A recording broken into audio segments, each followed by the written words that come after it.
আসসালামু আলাইকুম। আজ আমি কথা বলবো বুলিং নিয়ে।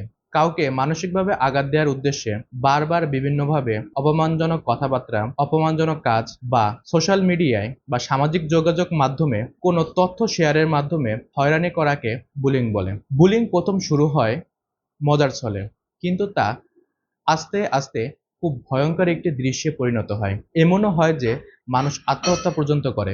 ইউকের একটি গবেষণায় দেখা যায় যে, যে সকল শিশু আত্মহত্যা করে তাদের মধ্যে প্রায় ৫০% শিশু আত্মহত্যা করে শুধুমাত্র এই বুলিং এর শিকার হয়ে। আজ আমি এই ভিডিওতে কথা বলবো কারা বুলিং করে, কি, কি ওয়েতে বুলিং করা হয় এবং বুলিং থেকে রক্ষার উপায় কি তা নিয়ে।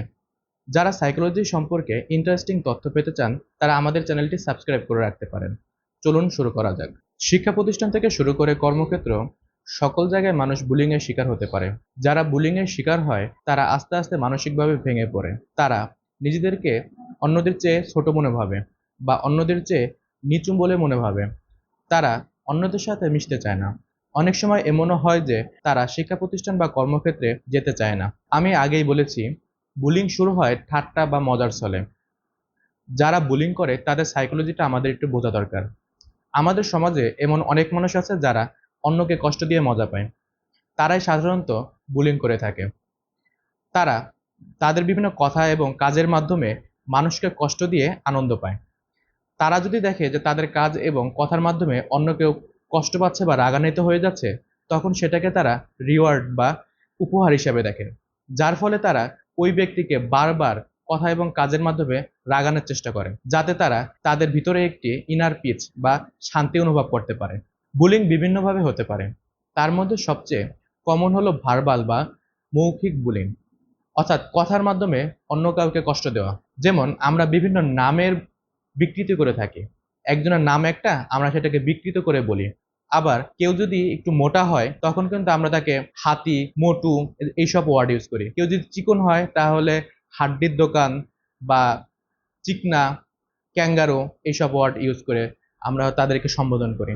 কেউ দেখা যায় যে কালো যদি হয়, তাহলে আমরা কাইল্লা, নিগ্রো এই এই ধরনের ওয়ার্ডগুলো দিয়ে ইউজ করি। এইগুলা সবই কিন্তু মৌখিক বুলিং এর অন্তর্ভুক্ত। আবার অনেক সময় দেখা যায় যে ফ্যামিলি নিয়ে বিভিন্ন কথা বলা বা তার পরিবারের কোনো সদস্যদের সম্বোধন করে বিভিন্ন খারাপ কথা বলা বা গালি দেওয়া, কোনো কথার প্রেক্ষিতে হাসাহাসি করা, এই সবই কিন্তু ভার্বাল বুলিং এর অন্তর্ভুক্ত। বিশেষ করে আমাদের সমাজে দেখা যায় কোনো ফ্রেন্ড সার্কেলের কোনো একজনের কথা শুনে সবাই মিলে হাসাহাসি করা, বাজে কমেন্ট করা, এইগুলা যে করে, এইগুলার ফলে কিন্তু মানুষের মধ্যে একটি হীনমন্যতা তৈরি হয়।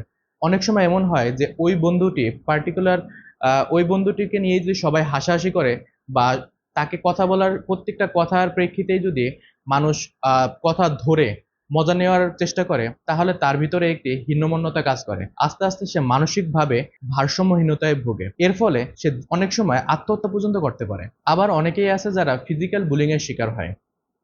বিশেষ করে বন্ধু মহলে যদি কেউ অনেক নম্র ভদ্র থাকে, তাকে নিয়ে বিশেষ করে এই ফিজিক্যাল বুলিংটা তৈরি হয়।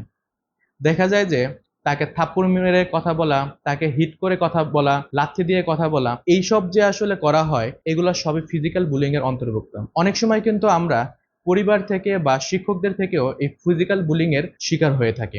বর্তমান ডিজিটাল দুনিয়ায় আরেকটি বুলিং এর পদ্ধতির আবির্ভাব হয়েছে, আর সেটি হলো সাইবার বুলিং। কাউকে মানসিকভাবে আঘাত করার জন্য তার ব্যক্তিগত ছবি বা ইনফরমেশন সামাজিক যোগাযোগ মাধ্যমে ছড়িয়ে দেওয়া হয়, যার ফলে সে রাগ হয়ে যায় অথবা বিভিন্ন ধরনের কাজ করে। এটি দেখে যারা বুলিং করে তারা অত্যন্ত আনন্দিত হয়। আবার অনেক সময় এমন হয় যে কোনো পোস্টের নিচে তারা অশোভন এবং খুব বিরক্তকর কমেন্ট করে, যার ফলেও কিন্তু যে পোস্ট করে সে মানসিকভাবে ভেঙে পড়ে এবং এগুলো দেখেও যারা বুলিং করে তারা মজা নেয়। এই ঘটনাগুলো অনেকের কাছে ছোট মনে হতে পারে, কিন্তু যার সাথে এমন ঘটনাগুলো ঘটে তাদের ক্ষেত্রে কিন্তু ঘটনাগুলো মোটেই ছোট মনে হয় না। তারা অনেক সময় ডিপ্রেশনে পড়ে যায় এবং তাদের যে ডেইলি লাইফ অ্যাক্টিভিটিস তারা সেটা করতে পারে না। যার ফলে তার যে সামনে এগিয়ে যাওয়া এটা অনেক সময় বাধা হয়ে দাঁড়ায়। এবার আসুন আমরা জানি যে এই বুলিং থেকে আমরা কিভাবে রক্ষা পেতে পারি। আমরা আগেই জেনেছি যে যারা বুলিং করে তাদের মানসিকতা থাকে যে তারা অন্যদেরকে কষ্ট দিয়ে তারা মজা নেবে। এখন ধরুন আপনার সাথে এমন কোনো ঘটনা ঘটতে যাচ্ছে, তখন আপনি পুরোপুরি শান্ত থাকবেন এবং তাদেরকে বুঝতেই দিবেন না যে আপনি কোনো ধরনের কষ্ট পাচ্ছেন। যদি এমন হয় যে আপনি তাদের সাথে একটু হাসি দিয়ে ভালো কথা বলে আপনি ওখান থেকে চলে যান, তাহলে দেখা যাবে যে তারা নিজেরাই আরো মানসিক দ্বন্দ্বে পড়ে যাবে এবং আপনার সাথে আর বুলিং করবে না। আপনারা একটু লক্ষ্য করে দেখবেন যে সকল বাচ্চারা বা যাদের সাথে বুলিং করা হয় তারা কিন্তু রেগে যায় বা তারা কিন্তু মেনলি মন খারাপ করে বসে থাকে এবং এই সুযোগটাই বারবার যারা বুলিং করে তারা নেয়। যদি দেখেন আপনার সাথে বারবার বুলিং এর ঘটনা ঘটছে বা ঘটতে যাচ্ছে, তখন আপনি আপনার ঊর্ধ্বতন কর্মকর্তার সাথে যোগাযোগ করুন।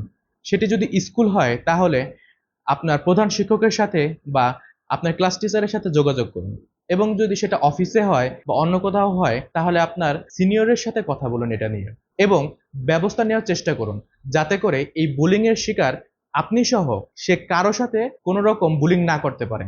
তাছাড়াও আমাদের দেশে বিভিন্ন সংস্থা এন্টি বুলিং প্রোগ্রাম করে থাকে। আপনারা চাইলে তাদের কাছ থেকে সাহায্য নিতে পারেন এবং তাদের সাথে যোগাযোগ করে যারা বুলিং করে তাদের ধরিয়ে দিতে পারেন। আজ এ পর্যন্তই। আবার দেখা হবে অন্য কোনো ভিডিওতে অন্য কোনো টপিক নিয়ে ইনশাআল্লাহ। আসসালামু আলাইকুম।